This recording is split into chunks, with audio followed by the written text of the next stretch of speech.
Morning, Michelle. Morning. Where are we going today? Going to the dentist. Not For me. For me. So we're in Istanbul. This is Taksim. This is the centre of Istanbul, one of the most touristic areas. And I wanted to talk to you. In Istanbul, they have all these banks of ATMs. Loads of ATMs, always in the same area. Anyway, I wanted to talk about dentistry work while you're travelling around the world. And it just so happens that Istanbul seems to be quite a good place, or Turkey in general, to have dentistry done. So I've decided to have a bit of work done here. I'm having a cracked tooth at the back here. They're putting a crown on it. Now it already has had root canal work done on this tooth, so they're really crowning the tooth. And so far, today is the actual fitting day of the crown. And so far, I'm very impressed with the service here in Istanbul, and the prices are excellent. I'll talk about that in a moment.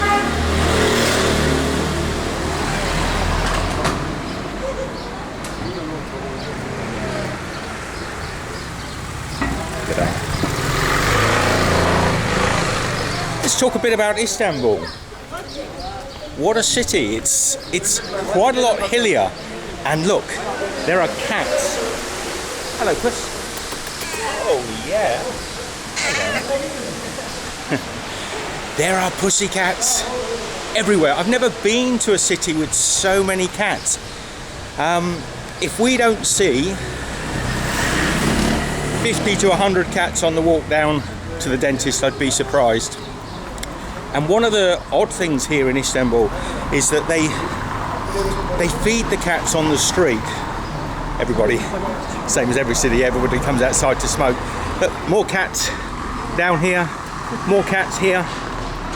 But they feed the cats on the street. They're all street cats, like you'd have in sort of Southeast Asia, street dogs. There are street cats everywhere. But people put out food for the cats. They put out little houses for the cats. And there are literally hundreds. In many ways, just look down this alleyway.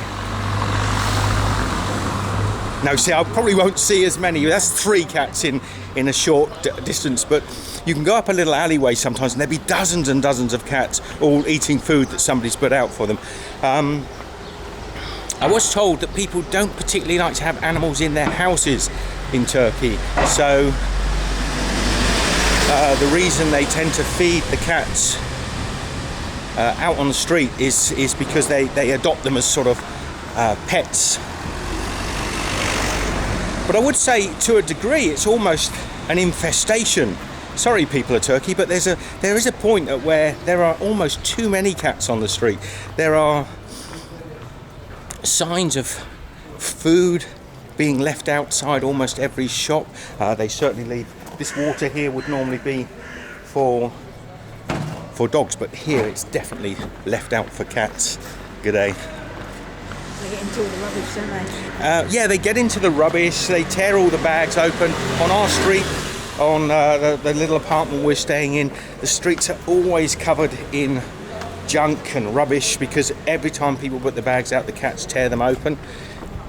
Must be the time of day, Michelle, but look. Yeah.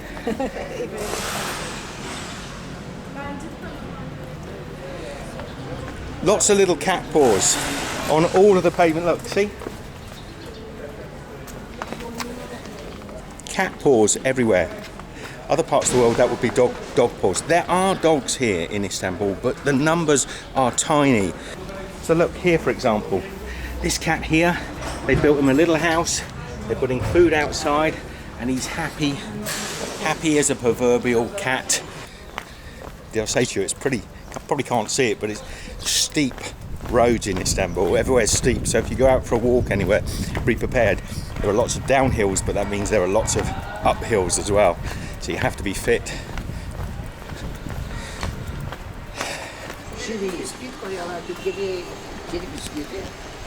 Everybody out on the streets having their Turkish coffee and their Turkish tea. Actually, they drink probably more tea in Turkey, which I was a little bit surprised. There's a lot more tea drunk here than there is coffee, for sure.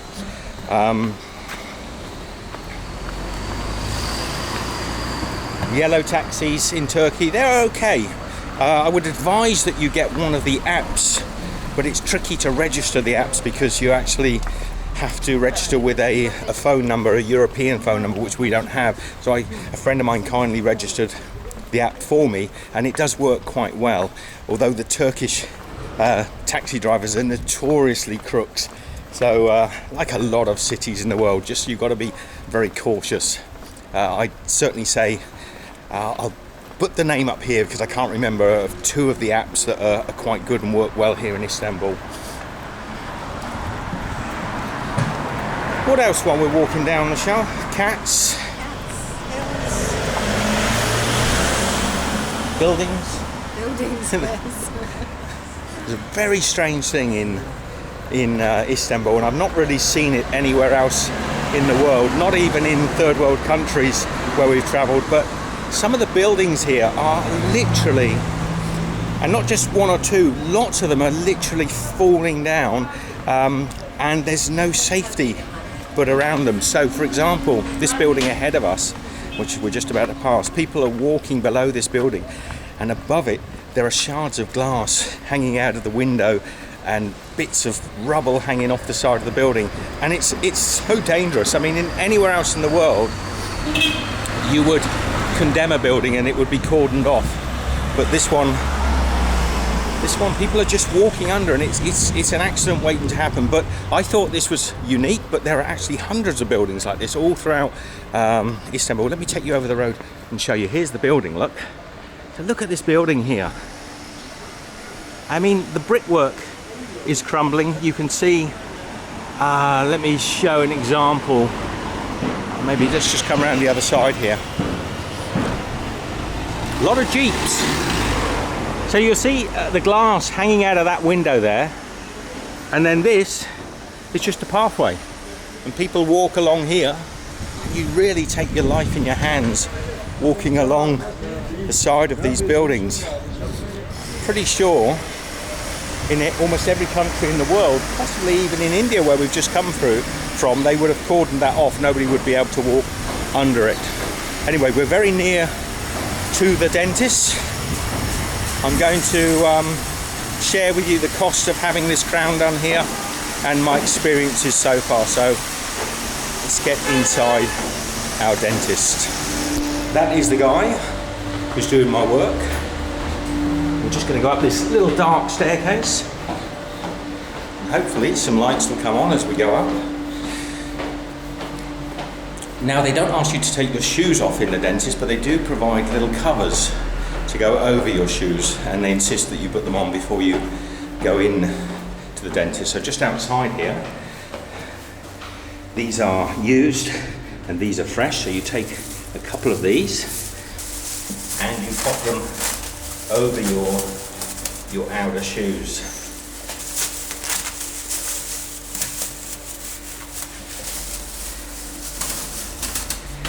Michelle has to too. Anyone that goes into the dentist. Right, I'm going to knock. I'll film if he's happy with me filming. Hello. Hello. Hello. So here's our beautiful dentist, Dr. Emre. This is the gentleman that's doing the work for me. Highly recommend him. He's been absolutely fantastic. Hello. Hello. How is my tooth? Here. Ah, there she is. Beautiful. Thank you very much. So you can see, it's a lovely clinic, lovely, fresh and clean. I'm going to stop here, have the work done, and we'll talk to you about it afterwards. Okay, now I will place crown on your tooth, okay? Okay.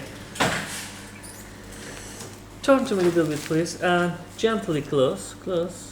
Yes. When you close now, you can feel a little bit high, okay? A little bit, Right? yes, I can Yes, feel that. I will adjust it, okay? Okay, yeah.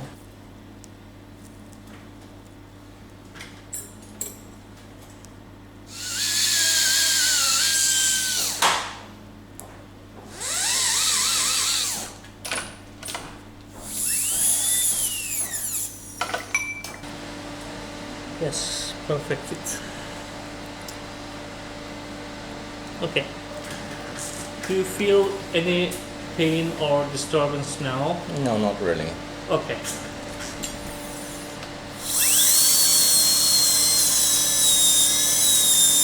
So at the moment the crown's being adjusted so it doesn't push too firmly against the other teeth. So some tiny little adjustments being done, and then it should be all good. Okay, we're all done. Tooth is in there. We've got to avoid eating anything hard for an hour or so, and then it should be all good. What a beautiful view from the window.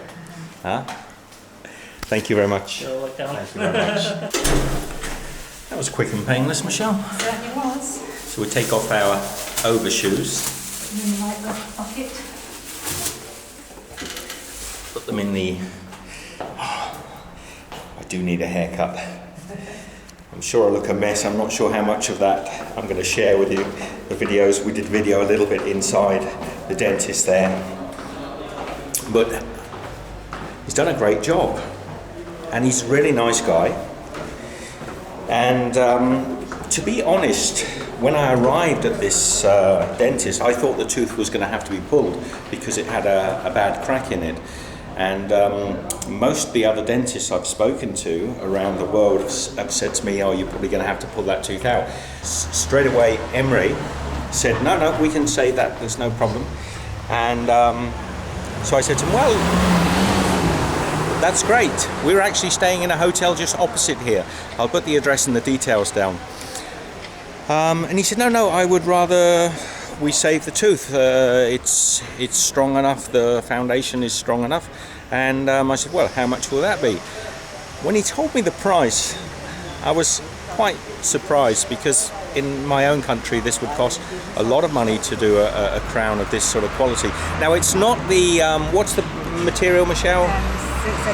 Zirconium or whatever. It's not the top quality crown because it's not a cosmetic crown at the front of my tooth, and he suggested that the porcelain crowns were perfectly good for what we were doing. The price was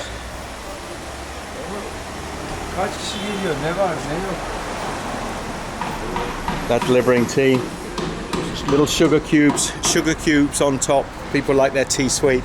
So the price, yeah, wait for it, was about €100 for the whole. We've had about 4 or 5 visits to get this done. So under $100 US, I think, for all the work. That's quite remarkable. And they do say people come here to Istanbul, to Turkey, to have what do they call it? Tourism dentistry. Yeah. So they have people coming here specifically to have dentistry done. The quality of the work is very high. The quality of the materials used very high. I highly recommend it, and I'm pleased with what Emre has done. Now, normally Michelle and I, we walk up these steps. Should we go up there and see? Okay. Is this the steps? Yep. Let's see. Normally, when we walk up these steps, there are a lot of cats. I'm back on cats again. There's water running down here today.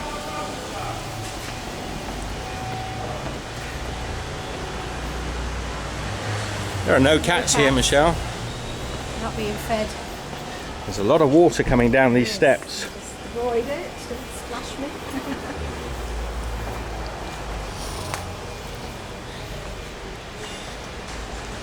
Is this the right staircase? Normally, somebody here feeds the cats. The first time we walked up here, there must have been about 15 or 20 cats on this area, all being fed. But somebody's decided to clean the floor today. The cats are gone. One's here. Hello. Ooh. Hello. Skittish. So, got to let that new tooth bed down. I thought we'd show you a lot more cats here in Istanbul. I can tell you, if you come here, I notice. you will notice cats, and huge numbers. Another little moggy. Hello, Mogs. There can be some real scruffy little urchins, some of the cats. I shouldn't say that one, but I do love cats. But Some are really pretty, aren't they? Michelle, it's this set of stairs. We've come up the wrong stairs. That's right. It's these stairs Two of them. that we normally come up. So here's where here's where we normally walk up. Cat's here. Another cat down the bottom here. Hello. So a little mottled ginger cat there. Another black cat here. Another one there. So yeah, we came up the wrong stairs. But normally when whoever puts the food out for these cats on this particular street, this whole area here is covered. You can see 3 here now behind me, but this whole area is covered in moggies. It's usually early evening, I think. That's why it's so early. Yeah, and somebody's washing all the streets today, which is a good thing. And the other one disadvantage is there's cat crap everywhere in these little alleyways. Now you might ask about dogs. Do they have dogs here? Very few. Now I'm going to be a little controversial maybe and upset a few people in Istanbul, but most of the dogs are also on the streets, but they're all big, overweight, heavy dogs that look really unhealthy, and I think it's either because they're overly fed. I probably won't find a video to be able to show you. There is a dog on this street, for example, I know for sure, but when I first saw this dog I thought, oh, poor dog, he's really overweight and out of shape. But then I saw hundreds and hundreds of dogs on the streets, all looking almost exactly like this dog. They're big sort of Labrador Alsatian crosses, aren't they? They're sort of... But I reckon they eat the cat food, that's why. Yeah, I think that's the theory we've come up with, that they probably eat a lot of the cat food and just get out of shape. And get fed by other people. They also all have big tags in their ears, a bit like sort of cow tags. So, again, I've been told people generally don't like to have pets in their houses, so these dogs often live out on the streets, and they certainly do live out on the streets. I'll try and find one on this street just to show you. There's another cat, and the bookshop here has just put cat food out on the shelf for this cat. Honestly, cats everywhere. If you're a cat lover, which we are, it's nice to see. But after a few days, you start to wonder about the numbers. I should probably add, Michelle, the price. I think I said euros, didn't I? You did? Now I only said euros because the dentist there actually told me a price in local Turkish lira and euros. And euros mean almost nothing to us, so I'll tell you what it is in Australian dollars for us, which makes sense. 150 Australian dollars for the work that was done, and 6,000 Turkish lira. No, 600 Turkish lira. 600 Turkish lira, not 6,000. You might have had a bit of a... It says 6,000. So yes. More food, look here. Hello, pussycat. More food. Yeah, Food. there's a load of food on the tree. Okay. So got all these lovely Turkish breads. I'm going to get fat in Istanbul, I tell you. Anyway, so yes, I think that works out around about. Well, you can work it out in whatever currency you want to work it out in. 4,000. What I actually paid, 600 Turkish lira. Yes. That's the actual Official price that I paid. I was just going to say, you said there was 4 visits to the dentist. They were very, very short appointments. They were just sort of fittings and taking moulds. They weren't long, drawn-out appointments, were they? No, they were very short. Yeah. Less than 10 minutes in many instances. Yeah. So, yes. And the other thing I was going to say, you did a little bit of research and found this guy online. He had a lot of good reviews. That's why you went for him. Yeah, I wasn't it? chose him particularly. I did some online research, and he had a very high online positive comments, like something like, I think 60 reviews, all very positive. So I thought, generally you can't go wrong. Normally I would try to find someone local to give me some advice, but the online reviews were very good, and when I got there I felt very comfortable with him. And it was just nearby, so that was double good, wasn't it? yeah, it was actually only about 2 blocks up from the hotel we were in. Anyway, I think we'll end it here. Yes. Dentistry in Istanbul, highly recommend it. What can I say? He's put in a big crown on the back tooth. He's told me that it should last many years. He's told me that if it does ever come loose, the adhesive comes loose, to get it refitted as quickly as possible within 24, 48 hours, get it refitted and not to worry about it so much. So yeah, good advice. Lovely guy. His English was good. His English is perfect. So yeah. Happy. All right, so there it is, dentistry in Istanbul. Love to you all, take care, and we'll see you somewhere else in Istanbul very shortly. Take care.